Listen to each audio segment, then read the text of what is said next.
Hello everyone, I am here to explain you new concept, the basic formulas of trigonometry.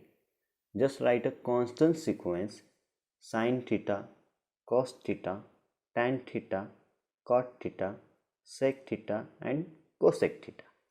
Then the ratios formulas are sin theta is equal to 1 upon cosec theta and oppositely cosec theta is equal to 1 upon sin theta.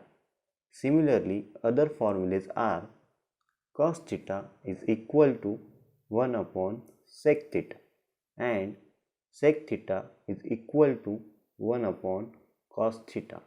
And last formula is tan theta is equal to 1 upon cot theta and cot theta is equal to 1 upon tan theta.